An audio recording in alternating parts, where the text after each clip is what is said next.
제가 미국에서 신대원 공부를 할 때 여름 방학 때 캐나다 브리티시 콜롬비아에 있는 백인교회에서 저를 초대해서 평일날 저녁에 캐나다 백인 15명 정도 되는 분들이 성령론을 가르쳐 주고 3일 동안 집회를 인도해 달라고 해서 간 적이 있습니다.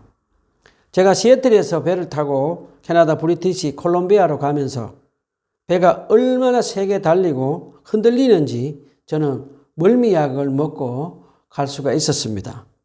그곳에 도착한 첫째 날 저는 그동안 한 번도 본 적도 없는 저를 초대한 백인 목사님과 단둘이서 인사를 하고 차를 마시고 있었습니다. 그런데 한참 대화를 하는 도중에 저를 초대한 목사님은 덩치가 아주 크신 분이었습니다. 그런데 갑자기 저에게 자기의 고통스러운 상처를 말을 하시면서 눈물을 펑펑 흘리며 처음 본 저 앞에서 눈물을 흘리며 울으셨습니다. 순간 저는 약간 당황스러웠지만 저는 그 백인 목사님을 끌어안고 위로를 했습니다. 그러자 그 목사님은 저에게 안수기도를 부탁을 했습니다. 저는 그 목사님 머리 위에 제 손을 얹고 안수기도를 하면서 그 목사님의 상처 치유를 위해서 한참 동안 기도를 하였습니다. 저는 그때 신대원에서 공부하던 신분이었고 목사 안수도 받지 않는 사람이었습니다. 그런데 목사 안수를 받은 그 백인 목사님이 머리를 숙이고 저에게 안수 기도를 부탁하는 모습을 보면서 저는 그분의 겸손함을 배울 수가 있었습니다. 그 후에 저는 평일날 오후에 3일 동안 15명의 백인분들과 함께 주님의 은혜로 집회를 다 마치게 되었습니다. 3일 후에 이제 집회를 마친 후에 저를 초대한 그 백인 목사님은 다시 성령으로 충만해져서 기쁨으로 사역을 다시 할 수 있게 되었습니다. 그러면서 그분은 저에게 고맙다고 하시면서 이른 새벽에 저를 데리고 바다로 가서 배를 세게 달리면서 연어 낚시를 하러 간 기억이 납니다. 자, 오늘은 사도행전 9장 1절로 30절 말씀을 가지고 하나님의 말씀 은혜를 나누도록 하겠습니다. 본문이 너무 길어서 사도행전 9장 1절로 9절까지만 읽도록 하겠습니다. 다 같이 일어서서 사도행전 9장 1절로 9절 말씀을 한 목소리로 읽도록 하겠습니다. 시작! 사울은 여전히 주님의 제자들을 위협하면서 살기를 띠고 있었다. 그는 제사장에 가서 다마스쿠스에 있는 여러 회당으로 보내는 편지를 써달라고 하였다.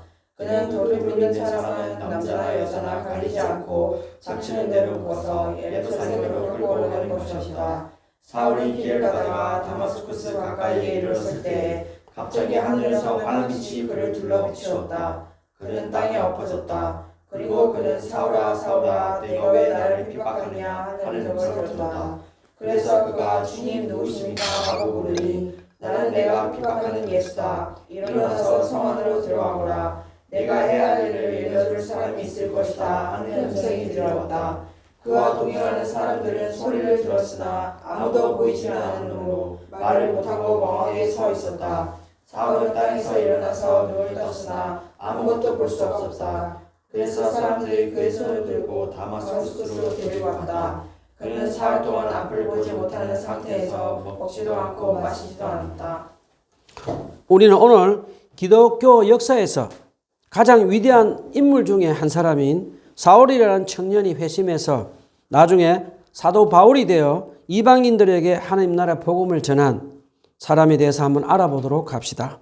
먼저 오늘 본문의 배경을 한번 알아봅시다. 사도행전 8장에 보면 성령 충만한 열정으로 사마리아 사람들에게 복음을 전하는 일에 헌신한 빌립 집사에 대해서 배웠습니다. 그런데 오늘 본문 9장에서 보면 누가는 그와는 반대로 대조되는 한 사람을 소개합니다. 이 한 사람은 바로 하나님 나라의 복음을 파괴하는 자로 핍박하는 자로 사울이라는 청년에 대해서 기록을 해두었습니다.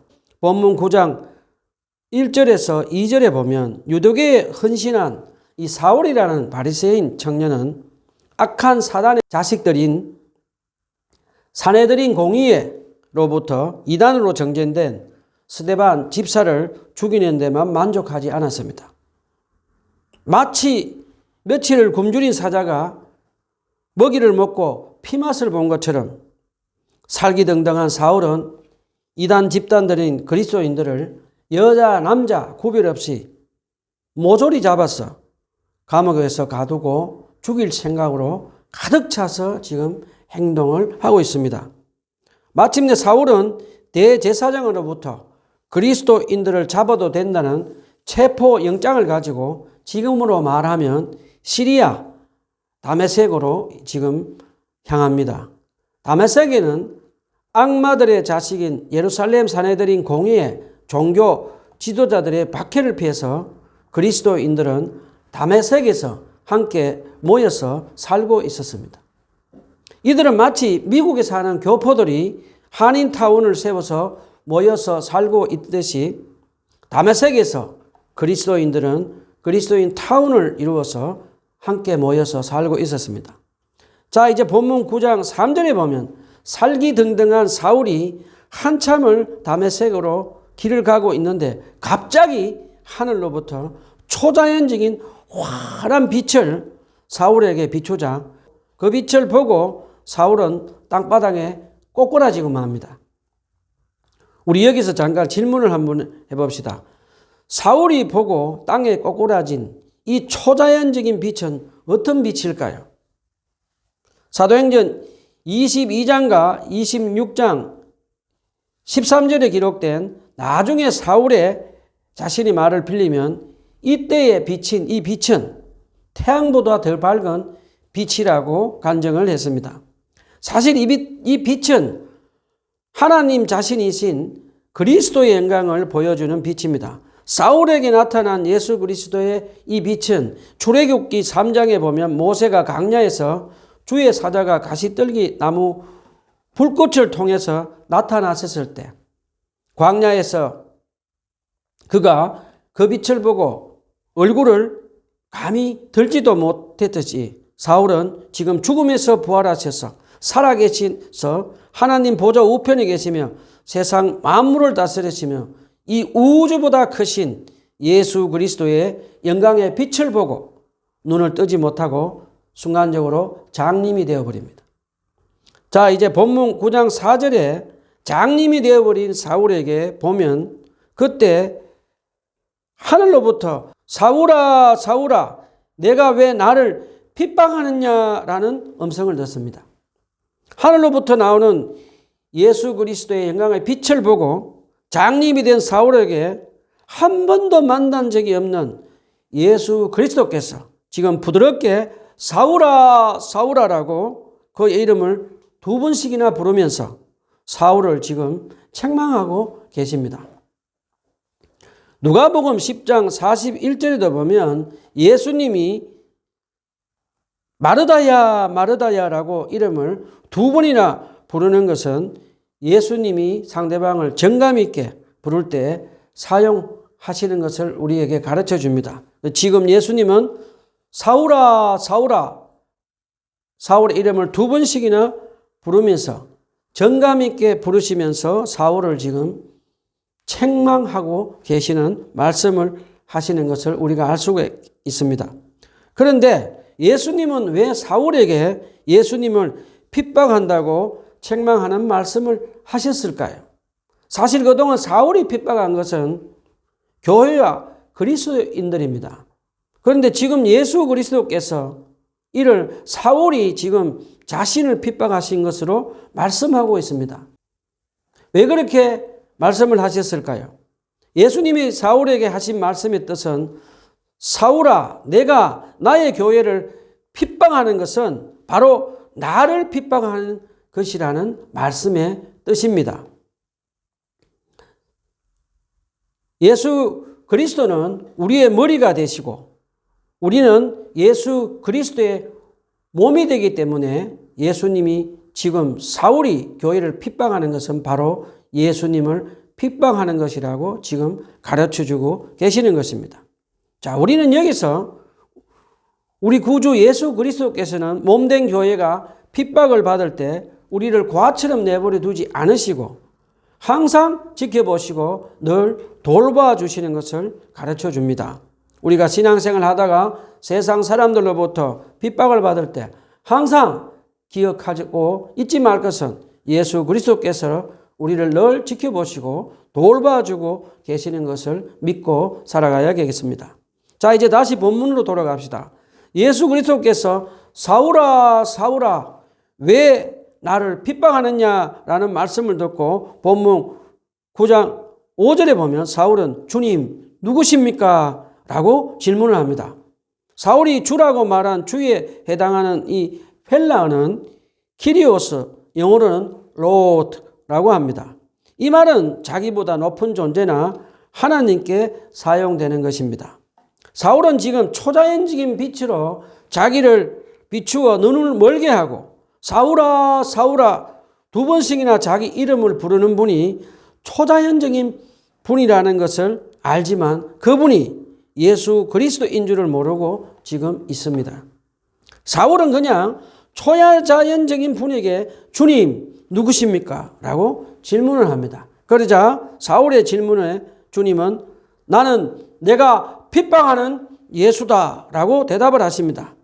예수님이 나는 내가 핍박하는 예수다라는 말을 듣고 사울이 얼마나 놀랐을까요? 우리는 짐작을 할 수가 있습니다. 왜냐하면 그동안 사울은 신성 모독을 한 나사렛 예수는 하나님의 저주를 받아서 죽은 이단자로 생각하며 그를 따르는 이단자들을 잡아서 감옥에 가두고 죽이려고 했기 때문입니다. 그런데 지금 신성 모독죄를 저주를 받아 죽은 이단이라고 생각한 나사렛 예수가 죽음에서 부활해서 살아계셔서 초자연적인 빛 가운데 하나님의 영광스러운 보좌 우편에 계시며 세상 만물을 다스리시며 우주보다 크신 주와 그리스도가 메시아가 된다는 사실을 알고 사울이 얼마나 큰 충격을 받았는지 우리는 추측을 할 수가 있습니다. 우리는 이 장면에서 아무리 날고 잘난 사람들도 하나님을 만나게 되면 연약하고 나약한 한 인간에 불과하다는 것을 우리는 뼈저리게 가르쳐주고 있습니다. 그동안 사울은 하늘 높은 줄 모르고 교만하게 살았습니다. 사울은 로마 시민권을 가진 사람으로 로마의 철학과 많은 지식을 가지고 있던 사람이었습니다. 그리고 손수 텐트 메이커를 할 수 있는 경제력과 기술도 가진 사람이었습니다. 그리고 사울은 유대인들로부터 존경받는 바리새파 가말리엘 문화의 사람으로 바리새인 중에 바리새인으로 율법을 철저하게 지키며 살면서 하나님을 위해서 살았다고 자부심을 가지며 살았던 사람입니다. 그런데 지금 하나님이 보내신 하나님의 아들 예수 그리스도를 믿고 따르는 그리스도인과 교회를 핍박하며 하나님을 대적하며 살았다고 생각하자 사울은 너무나 큰 충격을 받고 긴 추락에 지금 고통의 경험을 당하고 있습니다. 교도소 사역을 하시는 목사님을 통해서 들은 이야기입니다. 교도소에서 장기수로 사는 공산주의자들 중에 자유민주주의로 전향하는 사람들이 있다고 합니다. 공산주의 소련이 무너진 후에 공산주의 사상을 버리고 전향하는 사람들 중에는 몇 날 며칠을 밤을 새우며 큰 소리로 울고 울면서 온 교도소가 몇 날 며칠 동안 그 사람의 울음소리만 들린다고 합니다. 전향하는 그 사람은 그동안 그가 그렇게 충성하며 교도소에서 장기수로 고생을 하며 믿고 지켰던 공산주의 사상을 버리는 것이 얼마나 지금 큰 충격과 추락을 하는 것처럼 큰 고통을 겪기 때문이라고 합니다. 그동안 사울이 눈에 수건이 가려서 잘못된 바리새인 신학을 추구하며 성경에 예언되고 기록된 하나님의 아들 예수 그리스도를 알아보지 못하고 달려온 그가 지금 부활하시고 살아계신 하나님이시며 하나님의 아들 예수 그리스도를 다메섹에서 지금 만나서 그가 지금 그동안 배웠던 바리새인의 신학이 모든 것이 틀렸다라는 것을 알고 큰 고통을 지금 경험하고 있습니다. 자, 그런데 본문 9장 6절로 9절에 보면 사랑과 자비가 풍성하신 부활하신 우리 구주 예수님은 사울을 잘못된 바리새인 신학에서 구원하시고 이방인 선교사로 사용하시려고 잠깐 사울의 눈을 멀게 해서 다마섹으로 보냅니다.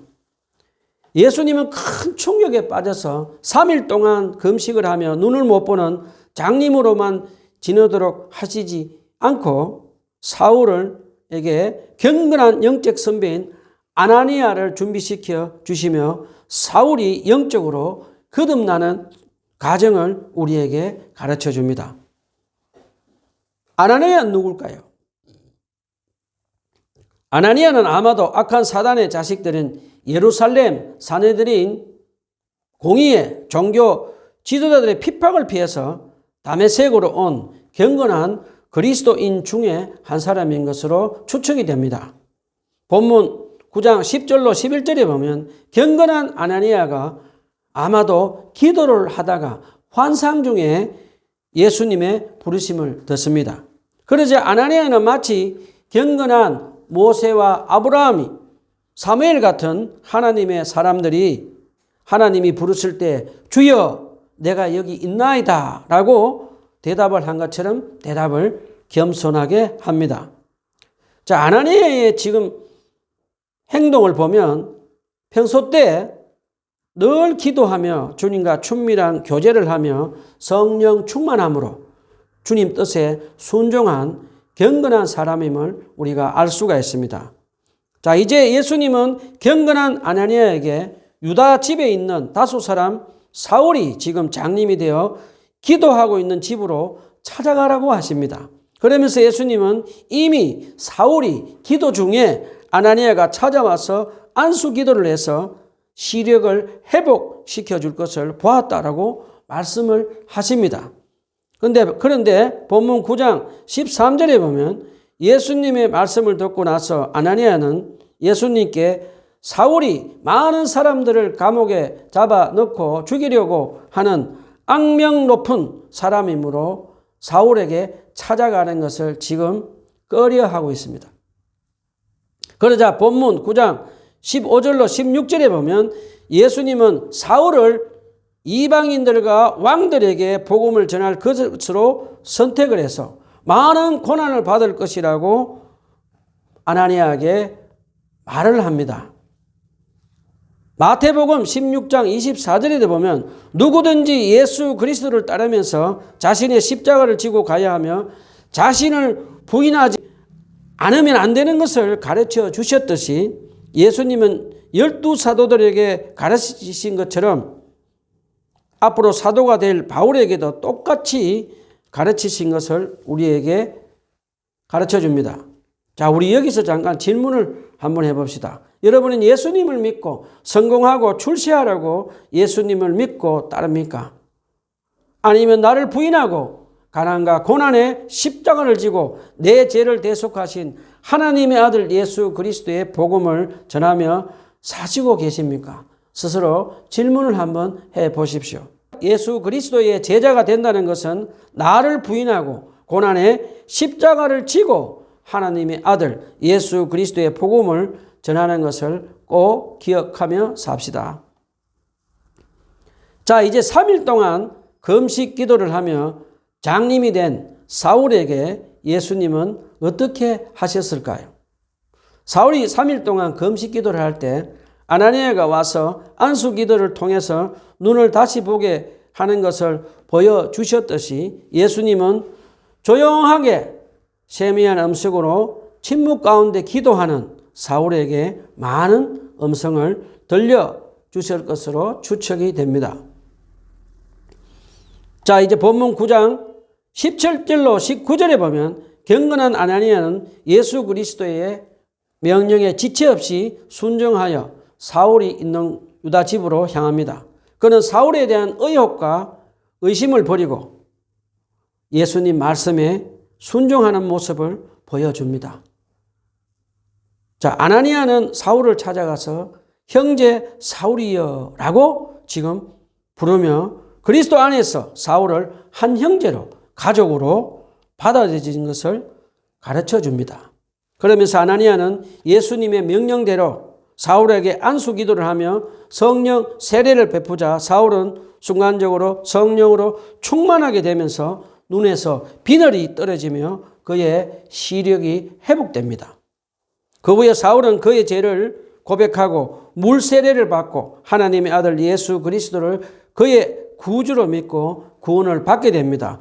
사울은 세례를 통해서 하나님의 아들 예수 그리스도께서 온 세상 죄를 대속해서 십자가 위에서 죽음을 당하시고 부활하셔서 우리에게 영원한 생명을 주신 것을 깨닫고 지금 배우게 되었습니다. 그런데 우리가 이 장면에서 성경을 가만히 묵상해 보면 이후에 성경에 보면은 아나니아는 나오지 않고 사라집니다. 그런데 사도 바울의 간증에 등장을 하는데 바울 사도는 아나니아를 가리켜 경건한 그리스도인이라고 그렇게 말을 했습니다. 아나니아를 한번 생각해 보십시오. 아나니아는 12사도도 아닙니다. 그리고 유명한 사역자도 아닙니다. 그런데도 불구하고 아나니아는 늘 말씀과 기도로 주님과 친밀한 교제를 하며 성령 충만함으로 예수님의 뜻에 순종하며 살았던 그런 경건한 사람임을 우리가 알 수가 있습니다.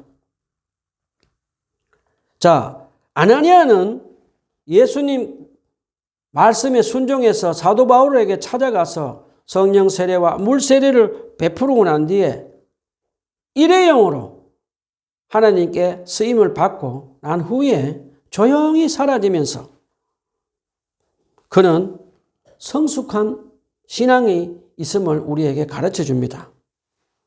앞으로 한국 교회에도 아나니아 같은 성숙한 그리스도인들이 많이 나타나기를 조용히 기도해 봅니다. 자, 다시 본문으로 돌아갑시다. 예수님을 믿고 눈을 뜨고 성령 세례를 받은 사울에게 어떤 변화가 생겼는지 우리 한번 알아봅시다. 본문 9장 20절로 25절에 보면 오순절날 120명의 제자가 성령 세례를 받았듯이 사울도 아나니아 안수 기도를 통해서 성령 세례를 받고 성령 충만하게 되자 120명의 제자들이 예루살렘 거리에 나가서 복음을 전했듯이 사울도 다메섹에서 예수님을 만나고 성령 세례를 받고 난 후에 영적으로 변화되어서 회당과 거리에 나가서 하나님의 아들 예수 그리스도를 믿고 구원받으라고 복음을 전합니다. 그러자 유대인들은 이제 사울을 핍박하기 시작합니다. 본문 9장 26절에서 30절에 보면 그 후에 사울은 예루살렘으로 가서 또다시 복음을 전합니다. 그러자 다시 유대인들은 사울을 핍박을 하며 잡아 죽이려고 지금 합니다. 그리고 또 사울이 그리스도인으로 개종을 했지만 많은 그리스도인들 중에서는 사울을 그리스도인으로 받아들이는 것을 꺼려합니다. 그러자 사도 바나바가 사울이 그리스도인 것을 인정을 하고 받아들입니다. 그러나 유대인들이 계속 사울을 잡으려고 죽이려고 하니까 이제 그리스도인들이 결국 사울을 그의 고향 다소로 내려가게 합니다. 그 후에 사울은 어떻게 살았을까요? 그 후에 사울은 3년 동안 아라비아 강야로 가서 구약에 기록된 메시아 예언서를 이제 묵상하고 연구하면서 기도로 주님과 친밀한 교제를 하며 성령 충만함으로 살았습니다. 3년 후에 사울은 예루살렘으로 가서 사도 베드로와 주님의 형제 야고보를 만나 교제하고 그 후에 10년 동안 사울은 이름도 없이 침묵기를 맞이합니다. 성경 말씀을 우리가 자세히 묵상해 보면 예수님은 다메섹에서 사울을 택하시고 이방인들에게 복음을 곧바로 전하도록 사용하시지 않는 것을 우리가 알 수가 있습니다. 사울이 다메섹에서 부활하신 예수님을 만나서 회심을 한 후에 14년 동안 성령의 도우심과 인도하심으로 사울은 영적인 성경 묵상과 기도로 주님과 친밀한 교제를 하며 주님께 순종하는 훈련을 받습니다. 사울은 성령께서 머물라고 하면 머물고 가라고 하면 가고 나가서 복음을 전하라고 하면 복음을 전하는 그런 순종하는 훈련을 받습니다. 사울은 다메섹에서 예수님을 만난 후에 14년 후에 사울은 이방인들이 세운 안디옥 선교사로 파송된 사도 바나바의 부름을 받고 안디옥 교회에 가서 성경 교사와 목회와 선교사로 헌신을 합니다.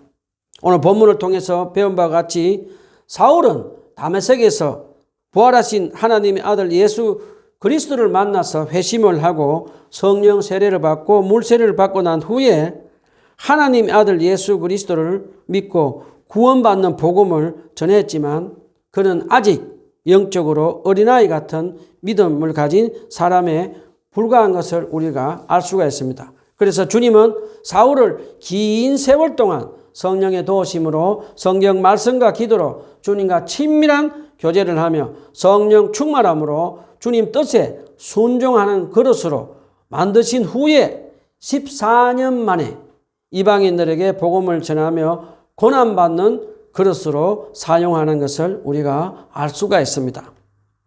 예수 그리스도의 일꾼이 된다는 것은 오랜 세월 동안 훈련이 필요한 것을 우리에게 가르쳐 줍니다. 영적인 훈련과 준비 없이 주님의 그릇이 되어서 복음을 전하는 것은 자칫 잘못하면 사단의 밥이 될 수 있는 위험한 일인 것을 우리는 잊지 말고 기억해야겠습니다.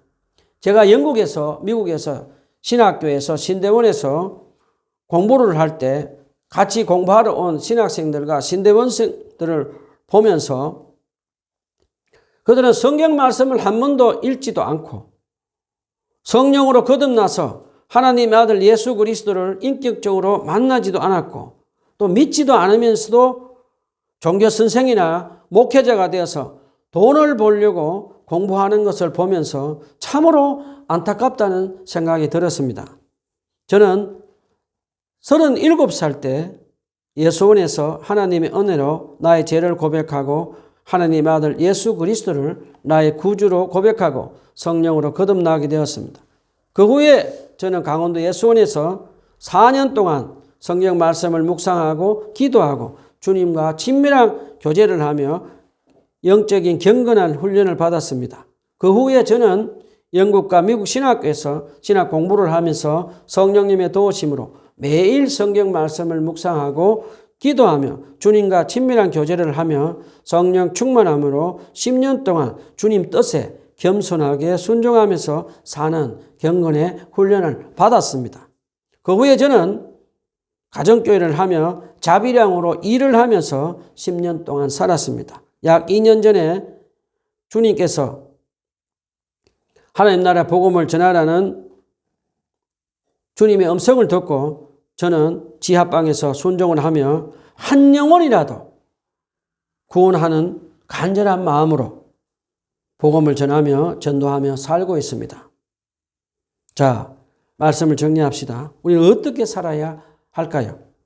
예수 그리스도의 사역자가 된다는 것은 반드시 영적인 훈련과 준비가 되지 않고서는 할 수가 없다는 것을 우리가 잊지 말고 영적인 경건의 훈련을 받도록 합시다. 성령님의 도우심으로 매일 성경 말씀을 묵상하고 기도로 주님과 친밀한 교제를 하며 성령 충만함을 받아서 주님 말씀에 순종하면서 겸손하게 사는 훈련을 지금 우리는 교회에서 착실하게 몇 년 동안 경건의 훈련을 받으면서 하나님의 아들 예수 그리스도의 복음을 전하는 일꾼들이 되었으면 좋겠습니다. 기도합시다.